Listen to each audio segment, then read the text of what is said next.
युवाका लागि सुरक्षित वातावरण भन्ने नाराका साथ आज युवा दिवस मनाइएको छ। युवाका लागि राजनीतिक दलमा राजनीतिक नेतृत्वमा चाहिँ कतिको सुरक्षित वातावरण छ त, यो विषयमा कुराकानी गर्नको लागि यतिखेर नेपाली कांग्रेसका युवा नेता प्रदीप पौडेल हाम्रो प्रत्यक्ष सम्पर्कमा जोडिनु भएको छ। प्रदीपजी, यहाँलाई इमेज समाचारमा हार्दिक स्वागत छ। हजुर, धन्यवाद। अब आजको नारा युवाका लागि सुरक्षित वातावरण भन्ने रहेको छ, विश्व युवा दिवसको नारा। नेपालको सन्दर्भमा चाहिँ युवाहरूको लागि राजनीतिक नेतृत्वमा कतिको सुरक्षित वातावरण छ, पछिल्लो समयमा राजनीतिक दलमा नेतृत्वमा युवाहरूको उपस्थिति कतिको सकारात्मक र चाहिँ पोजिटिभ पाउनु भएको छ तपाईले? मतलब पहिलो कुरा त राजनीतिमा सुरक्षित ढङ्गबाट कसैले तानेर ल्याएर राखिदिने अवस्था हुँदैन। यहाँ त आफूले गरेर देखाउन सक्नुपर्छ। मुद्दाहरूका आधारमा प्रतिस्पर्धा गर्ने वातावरण हुनुपर्छ र त्यसमाथि हाम्रो राजनीतिमा चाहिँ पुरानो पुस्ताको डोमिनेसन प्रभाव बढी छ। यो वैधानिक व्यवस्थाहरू पनि नयाँ मान्छेहरू प्रवेश गर्न सजिलो छैन। त्यसकारण हामी आफैले नयाँ ढङ्गबाट, युवा समुदायले नयाँ ढङ्गबाट आफूलाई प्रस्तुत गर्न सक्नुपर्छ। राजनीतिको प्रतिस्पर्धामा मुख्य विषय चाहिँ एजेन्डा हुन्छ, कार्यक्रम योजना हुन्छ।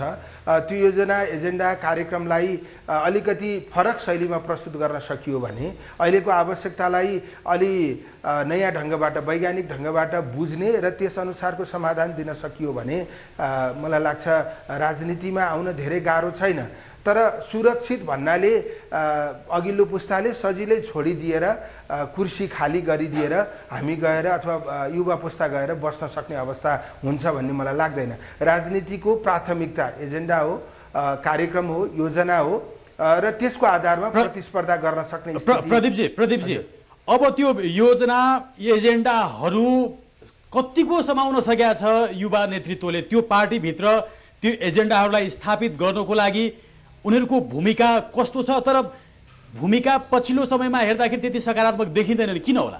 मतलब एउटा प्रतिस्पर्धाको पद्धति पनि एजेन्डामुखी छैन, विचारमुखी छैन। विचार एजेन्डाहरू स्खलित हुँदै गएको अथवा त्यसलाई प्रस्ट्याउन नसक्नेहरू पनि नेतृत्वमा पुगेको जस्तो देखिन्छ। त्यसैले पहिला त हामीले एजेन्डामुखी राजनीति नै स्थापित गर्न जरुरी छ। प्रतिस्पर्धालाई योजना, कार्यक्रम, विचारमुखी बनाउन आवश्यक छ। त्यसो गर्न सकियो भने मलाई लाग्छ पछिल्लो पुस्ताले राजनीतिमा आउने एउटा सहज वातावरण बन्न सक्छ।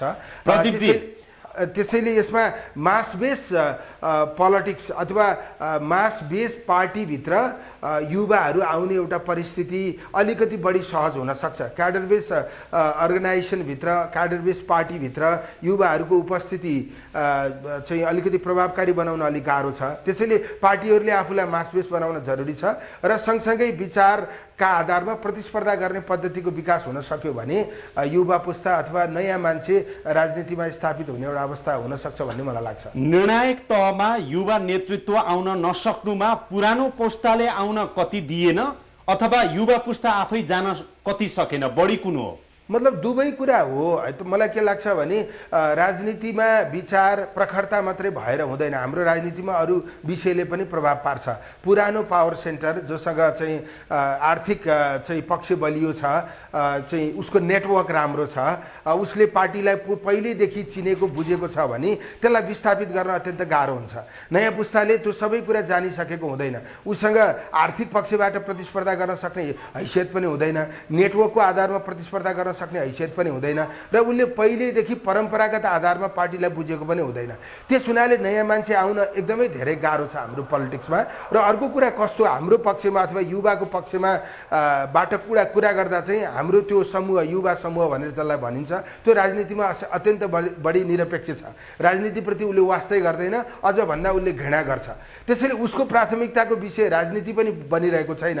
राजनीतिमा गएर देशको सेवा गर्छु भन्ने कुरा त्यो फर्स्ट बेन्चर्सहरूलाई त्यस्तो लागिरहेको छैन। त्यसकारण प्रखर मान्छे, प्रखर युवा राजनीतिमा आउन सकेको छैन। अनि प्रखरता भएकोले पनि यो हाम्रो राजनीतिका मापदण्डहरू जे छन् त्यो मापदण्डहरूलाई बुझ्न नसक्दा अथवा त्यो मापदण्ड को आधारमा भनेको आर्थिक हिसाबले बलियो हुनुपर्ने, नेटवर्कको हिसाबले बलियो हुनुपर्ने, चाहिँ पहिलेदेखि पावर सेन्टरसँग जोडिनुपर्ने, ती कुराहरू जुन हाम्रो पोलिटिक्समा हावी भएको छ ती कुराका कारणले प्रवेश गर्न गाह्रो छ। अहिले अहिले अहिले जस्तो प्रदीपजी समकालीन राजनीतिको अलिकति पुरानो पुस्ता अहिले मौजुदा पुस्ता भनौँ न, जस्तो तपाईँको पार्टीभित्र शेरबहादुर देउबा, रामचन्द्र पौडेल हुनुहोला, उता केपी ओली, माधव नेपाल, पुष्पकमल दाहाल अथवा झलनाथ खनालहरूको पुस्ता होला। यो खालको पुस्ताले पञ्चायत विरुद्ध सङ्घर्ष गर्यो, निरङ्कुश राजतन्त्र विरुद्ध सङ्घर्ष गर्यो, जेल नेल पर्यो, सशस्त्र युद्ध गर्यो। यी सबै गरेर स्वतन्त्रताका लागि, प्रजातन्त्रका लागि, गणतन्त्रका लागि, एउटा व्यवस्था स्थापित गर्नका लागि भन्ने थियो।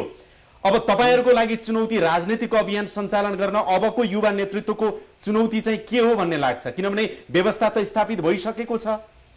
मतलब हिजोको राजनीतिले खालि राजनीतिक अधिकारका विषयहरूलाई मात्रै प्राथमिकतामा राख्यो। आर्थिक विषयहरू, सामाजिक विषयहरू प्राथमिकतामा पर्न सकेनन्। शिक्षा, स्वास्थ्यका विषयहरू प्राथमिकतामा पर्न सकेनन्। आजको राजनीतिले राजनीतिक अधिकारका विषयहरू सँगसँगै अरू विषयहरूलाई प्राथमिकतामा राख्न सक्नुपर्छ। समृद्धि हासिल गर्ने कुरा, लोकतन्त्रको कुरा गरे जस्तो सजिलो अथवा राजनीतिक अधिकार प्राप्त गर्ने विषय जतिको सहज पनि छैन, त्योभन्दा अप्ठ्यारो छ। त्यसैले राजनीतिक अधिकारका विषयहरूलाई संस्थागत गर्न हामीलाई यति धेरै गाह्रो भयो, समृद्धिका विषयहरूलाई संस्थागत गर्न अथवा त्यसलाई व्यवहारमा परिणत गर्न त्योभन्दा बढी गाह्रो हुन्छ। त्यसैले हाम्रो राजनीतिको प्राथमिकता बदलिनुपर्छ।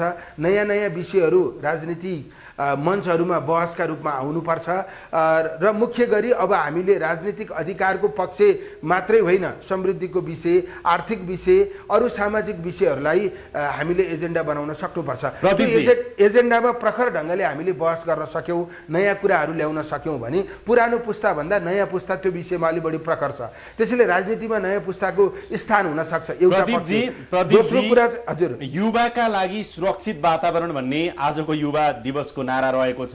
यही बीचमा भन्नुपर्ने हुन्छ वार्षिक 4 लाख युवा विदेश जाँदा रहेछन्। अहिलेसम्म 40 लाख भन्दा बढी युवा चाहिँ नि विदेशमा छन्। मुलुकमा चाहिँ नि हाम्रा गाउँघरहरू बाँझै छन्, खेतबारीहरू बाँझै छन्। अब धेरै युवाहरू चाहिँ पलायन भइरहेको यो अवस्थामा तपाईँ एउटा राजनीतिक दलको युवा नेता हुनुहुन्छ। नेपालभित्रै रोजगारी सृजना गर्ने, नेपाल विदेश पलायन हुनबाट युवालाई रोक्ने र विदेशमा रहेका युवाहरूलाई पनि मुलुकभित्रै आकर्षित गर्नको लागि कस्ता खालका कार्यक्रमहरू अगाडि ल्याउन जरुरी छ र युवाहरूलाई सुरक्षित वातावरण यही मुलुकभित्र सबै हिसाबले दिनको लागि के गर्न जरुरी छ? वे फरवर्ड के होला बताइदिनुहोस् त अन्तिममा। मतलब यो तपाईँले प्रश्नमा उल्लेख गर्नुभएका सबै विषयहरू मेरो विचारमा युवाका मुद्दाहरू हुन्। हाम्रो रोजगारीको विषय, हाम्रो विदेश जानुपर्ने बाध्यताको स्थिति अन्त्य गर्ने विषय, नेपालभित्रै चाहिँ रोजगारी सृजना गरेर देशको सेवा चाहिँ नेपालभित्रै बसेर गर्न पाउने विषय, अनि राजनीतिमा एउटा मान्छेले कतिपटक अवसर पाउने, राजनीतिमा चाहिँ छिटो छिटो अवसर लिने विषय, नेतृत्व परिवर्तन गर्ने विषय, यी सबै विषयहरू युवासँग जोडिएका विषयहरू हुन्। त्यसकारण मलाई के लाग्छ भने यी सबै विषयहरूसँग जोडेर राजनीतिक एजेन्डाहरू बन्न जरुरी छ। राजनीतिको एजेन्डाभित्र यी विषयहरूले प्राथमिकता पाउन जरुरी छ। त्यसको निम्ति नेपाललाई औद्योगिकरणको बाटोतिर लिएर जाने, नेपालमा लगानी मैत्रीको वातावरण निर्माण गर्ने, नेपाल चाहिँ लगानीको निम्ति सुरक्षित ठाउँ हो भनेर यो प्रचार प्रसार बाहिर हुने, प्रचार मात्रै होइन, त्यो वास्तविक रूपमै त्यो वातावरण निर्माण गर्ने र हाम्रो स्रोत के हो त्यो स्रोतको पहिचान गरेर त्यसलाई हामीले कसरी उपयोग गर्न सक्छौँ त्यो बारेमा पनि राज्य प्रष्ट हुन जरुरी छ। अनि हाम्रो शिक्षा पनि रोजगारमुखी हुन जरुरी छ। एउटा युवाले रोजगारी प्राप्त गर्न सक्ने स्किल उसले अध्ययन गरेको शिक्षाले विकास गरेको हुनुपर्छ।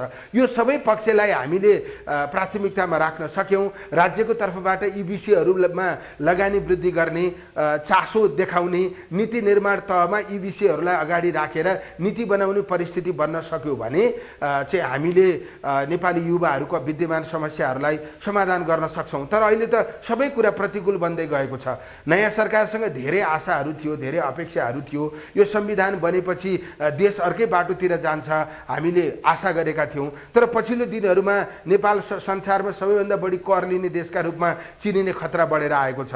त्यसले चाहिँ हाम्रो लगानी आकर्षित गर्न सक्दैन, नेपाललाई लगानी मैत्री देशको रूपमा विकास गर्न अब सक्दैन। सरकारको आलोचनाको लागि अहिलेलाई यति नै बिट मारौँ। तपाईँले यो गर्नुपर्छ भन्ने कुराहरू आफ्नो धारणा राख्नुभयो। यो समय अनि संवादका लागि तपाईँलाई धेरै धेरै धन्यवाद छ। हजुर, यो अवसरका लागि जगदीशजी लगायत यो टेलिभिजन परिवारलाई धन्यवाद। हस्, धेरै धन्यवाद। उहाँ हुनुहुन्थ्यो प्रदीप पौडेल, नेपाली कङ्ग्रेसका युवा नेता, हामीसँग कुरा गर्दै। अब बाँकी